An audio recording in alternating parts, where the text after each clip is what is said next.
जय हिंद साथियों, स्वागत है आप सभी का आज के अर्ली मॉर्निंग के इस डेली करंट अफेयर के सेशन में। तो आज है 13 सितंबर 2025 और आज फिर से एक बार हम लोग चर्चा करेंगे सबसे महत्वपूर्ण करंट अफेयर्स पर, जो कि आपके सभी प्रतियोगी परीक्षाओं के लिए बेहद ही इम्पोर्टेंट होगा। तो चलिए बिना देर किए शुरू करते हैं आज के क्लास को।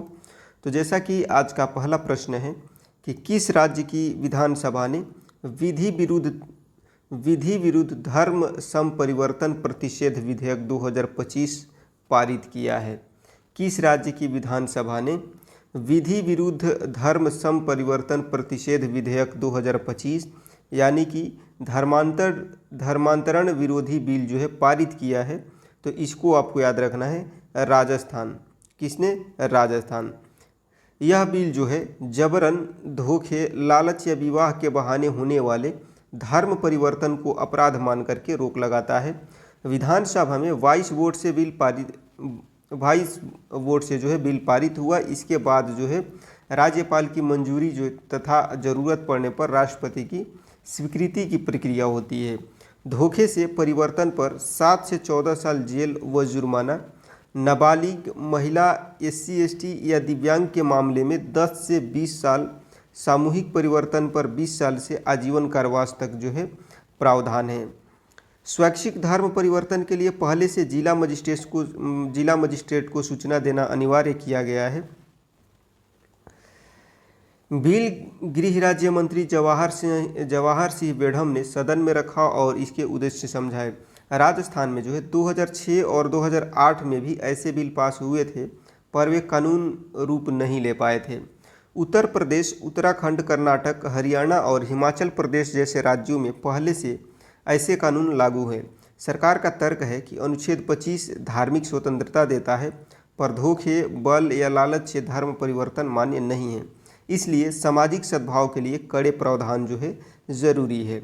अगले प्रश्न की बात करते हैं। तो नाइजीरिया में भारत का अगला उच्चायुक्त जो है सितंबर 2025 में किस IFS अधिकारी को नियुक्त किया गया है? नाइजीरिया में भारत का अगला उच्चायुक्त जो है सितंबर 2025 में किस IFS अधिकारी को नियुक्त किया गया है? तो इसको याद रखना है, अभिषेक सिंह को। किसे? अभिषेक सिंह को। MEA के प्रेस विज्ञप्ति के अनुसार 11 सितंबर 2025 को अभिषेक सिंह को नाइजीरिया के लिए अगला उच्चायुक्त जो है घोषित किया गया।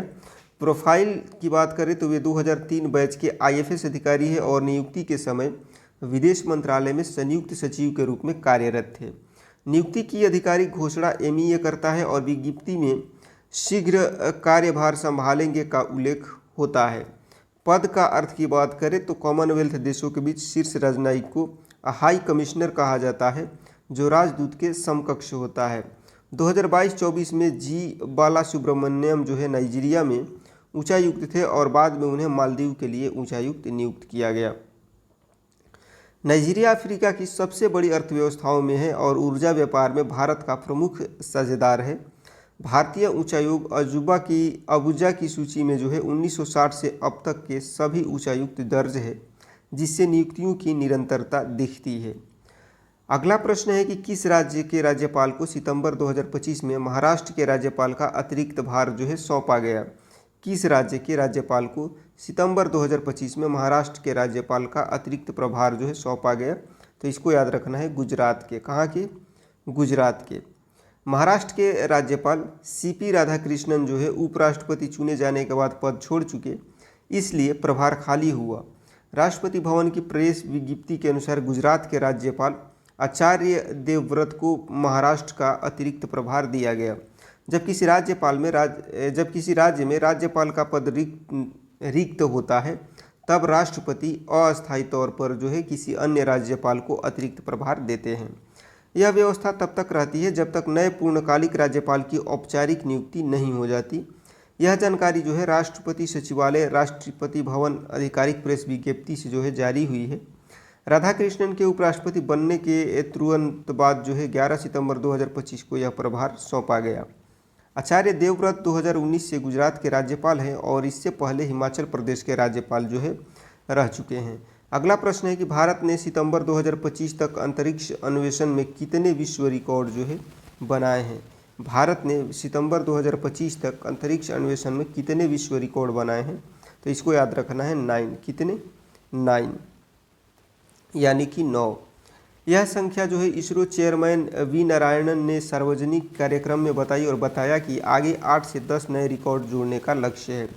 उदाहरण के तौर पर मंगलयान से पहली ही कोशिश में मंगल की कक्षा में पहुंचना, 2017 में एक ही मिशन से 104 सैटेलाइट लॉन्च करना और चंद्रमा के दक्षिणी ध्रुव के पास पहली सॉफ्ट लैंडिंग शामिल है। क्रायोजेनिक तकनीक में भी तेज प्रगति हुई। LVM-3 के क्रायोजेनिक स्टेज की पहली उड़ान केवल 28 महीनों में पूरी हुई, जो वैश्विक मानकों से तेज मानी गई। यह जानकारी DD न्यूज़ और ऑल इंडिया रेडियो ने इसरो प्रमुख के हवाले से प्रसारित किया। PSLV C-37 का 104 सैटेलाइट लॉन्च उस समय विश्व रिकॉर्ड था, जिसने भारत की कम लागत उच्च विश्वसनीयता वाली क्षमता को दिखाया। चंद्रयान 3 की लैंडिंग जो है गिनीज वर्ल्ड रिकॉर्ड्स में चंद्रमा के ध्रुवीय क्षेत्र में पहली सफल लैंडिंग के रूप में जो है मान्यता दी। चंद्रयान 2 के ऑर्बिटर की उच्च रिजोल्यूशन कैमरा क्षमता और चंद्रयान 1 की खोजें भी भारत की सूची को मजबूत करती है। आज के अगले और आखिरी प्रश्न की बात करते हैं तो वर्तमान में दुनिया के सबसे अमीर व्यक्ति कौन है? ब्लूमबर्ग बिलियनरीज इंडेक्स सितंबर 2025 के अनुसार वर्तमान में दुनिया के सबसे अमीर व्यक्ति कौन है?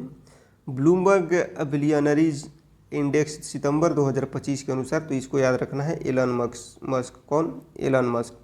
सबसे अमीर का मतलब कुल निवल संपत्ति से है, जो कि शेयर कीमतों और निजी होल्डिंग्स के बदलने से रोज बदल सकती है।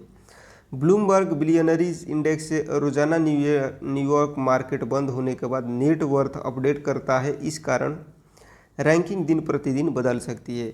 यह रैंकिंग ब्लूमबर्ग जारी करता है। इसके अलावा फोर्ब्स की भी दुनिया के अरबपतियों की सूची प्रकाशित करता है।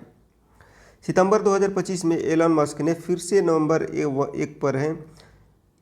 एक समय बर्नार्ड अर्नॉल्ट ने बढ़त ली थी, लेकिन मस्क ने 2025 में स्थान वापस पा लिया। हाल ही में ओरेकल के लैरी एलिसन कुछ समय के लिए नंबर 1 बने थे, पर मस्क ने तुरंत बढ़त वापस ले ली। मौजूदा टॉप 10 में अधिकतर नाम टेक्नोलॉजी सेक्टर से है, जो इस क्षेत्र की जो है तेज वृद्धि को दिखाता है। भारत से जो है तुलना में हालिया सूची में मुकेश अंबानी और गौतम अडानी शीर्ष 25 के बाहर आसपास दिखे, जो वैश्विक स्तर पर अमेरिकी टेक अरबपतियों की बढ़त को दर्शाता है। तो ये था आज का प्रमुख करंट अफेयर्स। उम्मीद करता हूँ कि सारे प्रश्न आपको याद हो गए होंगे और मैक्सिमम चीज़ें जो है आप बहुत बेहतरीन तरीके से समझ गए होंगे। तो क्लास आपको कैसा लगा कमेंट सेक्शन में मेंशन करना नहीं भूलिएगा। अच्छा लगा हो तो लाइक करिएगा, हेल्पफुल लगा हो तो दोस्तों को शेयर करिएगा। और यदि आप हमारे चैनल पर नए हैं, आपको लगता है कि हम आपकी प्रतियोगी परीक्षा की तैयारी को और बेहतर बना सकते हैं, तो चैनल को सब्सक्राइब करना ना भूलें। ठीक है, मिलते हैं नेक्स्ट क्लास में। तब तक के लिए सबको जय हिंद।